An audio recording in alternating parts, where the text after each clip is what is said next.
Hello everyone, my name is Jessica Seitu, and for this thematic unit, I'll be teaching the five senses. My class is a pre-kindergarten class of 18 students. There are 4 ELL students in the classroom, which makes up the whole total class. Um, in this unit, children will learn everything there is to know about their five senses. This is a very important unit because children learn everything through their five senses. So it is very essential for children to learn how to comprehend information using their senses. This unit will explain each of the five senses in details and give children a chance to explore their knowledge using their five senses. I have submitted three of the senses in this unit, which is sight, hearing, and touching. This unit is geared pre-kindergartners, children, but could be used for older children, just with a few accommodations and modifications. Um, the learning goals for this unit are the children will develop and appreciate their five senses. The learners will develop an understanding of their five senses. The learners will learn vocabulary with each for each of their five senses, and the learner will read and write information about their five senses. Um, Another thing is that pre-kindergarteners are normally emergent readers and writers, so there isn't a high expectation of them really writing full sentences or even words. There are some students who can write one or two letters and have emergent writing skills as making straight and squiggly lines, but it's not fully expected for them to write a whole notation on their work or label their work. So let's move on to the first lesson. The first lesson I have is on our sense of sight, is also entitled Our Sight. In this lesson, children will be engaged in an investigation activity, which will incorporate them using magnifying glasses to investigate small animals. They will choose an animal. Right now, I have a alligator. They will choose an animal and they will use their sense of sight to look into the magnifying glass and investigate the fine details of the animal. This will be our spark lesson to get the children thinking about how we use our sense of sight and how we use that information we get with our sense of sight to make us understand things more. During our spark lesson, I will ask the children, can you tell me something specific about this animal? And what is the name of this animal, this alligator? Can you tell me what is the difference between this animal? And let's say if another student had another animal and this animal, they will use their magnifying glasses to tell me details about each animal. One student can look at the pig with their magnifying glasses or without. The whole point is for them to use their eyes to pinpoint a detail so they can say, oh, look, this pig is pink and it has spots on it, and the spot is a different color. It's to get them thinking, using their prior knowledge about sight to understand that we're using what we see to make us understand a little bit more about the things in our environment.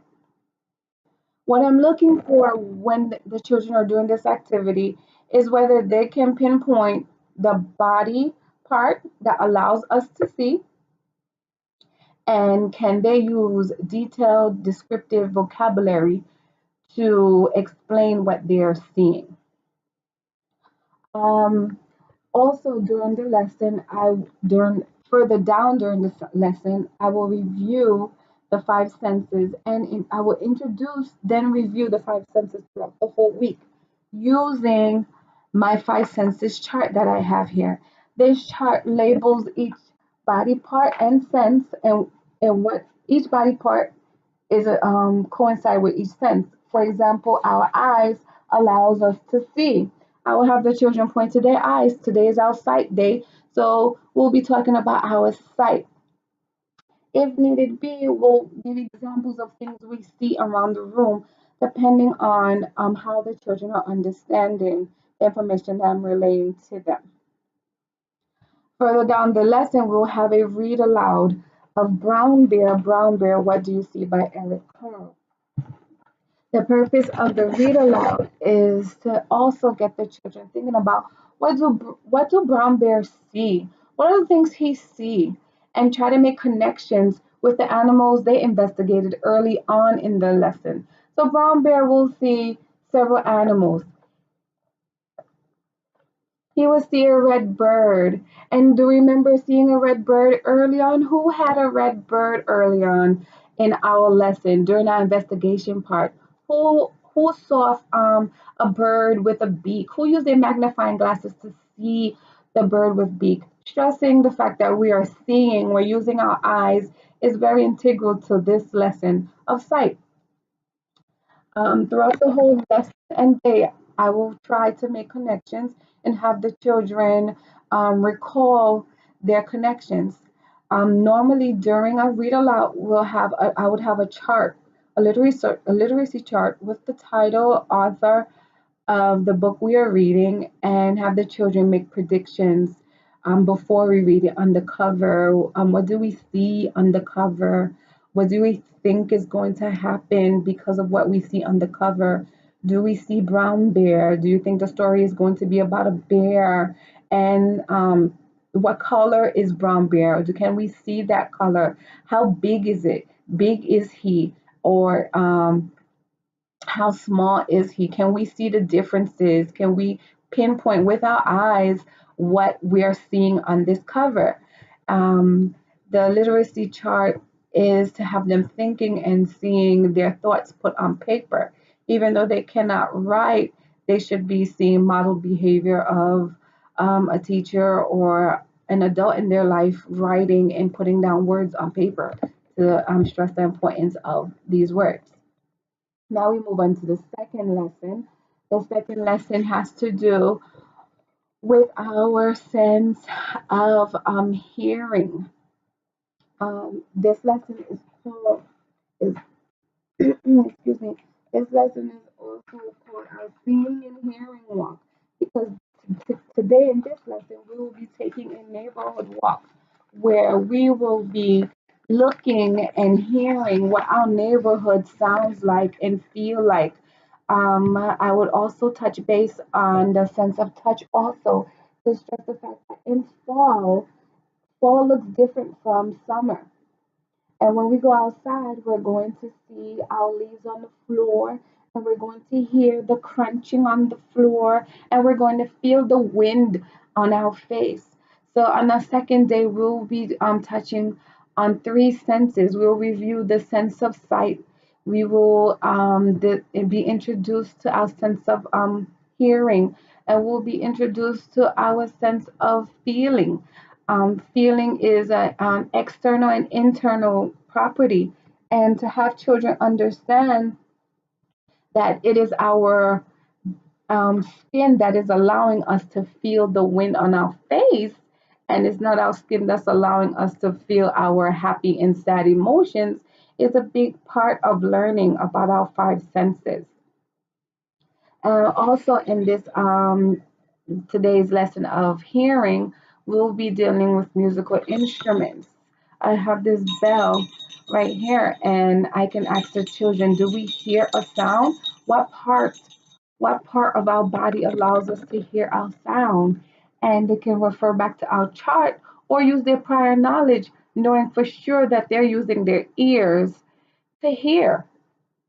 Um, this makes a big impact on how they understand information because if we close our eyes and we ring the bell, can they hear that bell? Can they pinpoint that that is the sound of a bell or is it a car honking? On our nature walk, we will be discussing the differences. Can we hear this? Can we take a moment, close our eyes, and hear the neighborhood and hear what's going on out there? Can we hear the dog barking? Can we hear cars? Can we hear airplanes over? In our neighborhood, we live in a neighborhood where there's a lot of airplanes. And so, can we hear that airplane going over? And if we close our eyes, the airplane is going over. Is it really an airplane or is it a bird? So on our second day, have been discussing these three senses in detail. On our third day, we'll be discussing our sight, our hearing, and our sense of touch. Does our eyes help us with our sense of touch?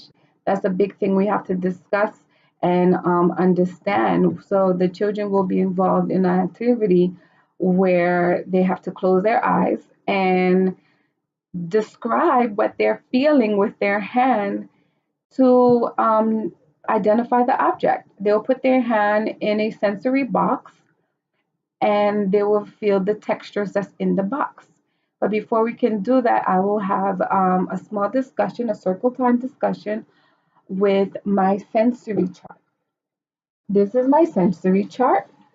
It's a very simple chart with the different types of senses, textures that we can feel with our sense of touch. The children can put their hand like this, they can rub their cheek on there. Most of the little children like to explore it in a whole totally different manner. They like to put their face on the objects. Some are very apprehensive where they're, just a little touch is enough for them. So we have a softy, we have rough, we have bumpy, we have smooth, spongy, and sticky. Sticky.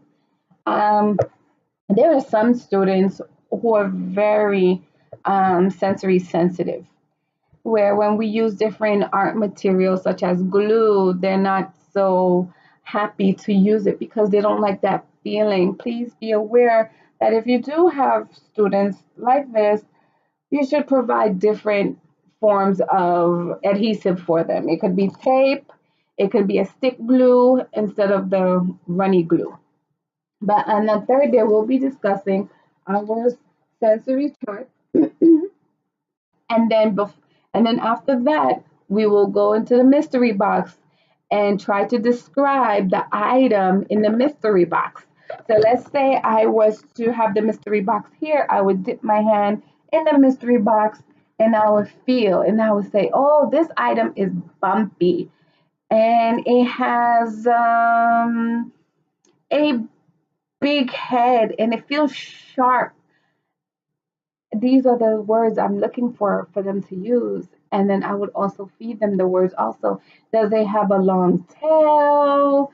Does it feel squishy? Does it feel soft? Does it feel hard?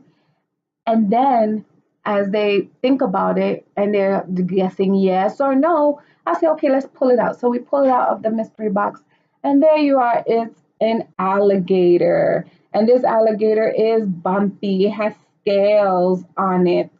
And it has sharp teeth. All this we're feeling with our hands. So on the third day, this is what we'll be talking about, our sense of touch and how our eyes and touch really helps us understand this information. Because once we pull it out of the mystery box, now that we see it, we're like, aha, the children are having an aha moment. It is an alligator. Now, this is a very special toy because this one makes a sound. And then to ask the children, when you squeeze it, does it make a sound? Yes or no? And then now we're using our sense of hearing. So this was my presentation of our first three lessons in our five senses. Thank you.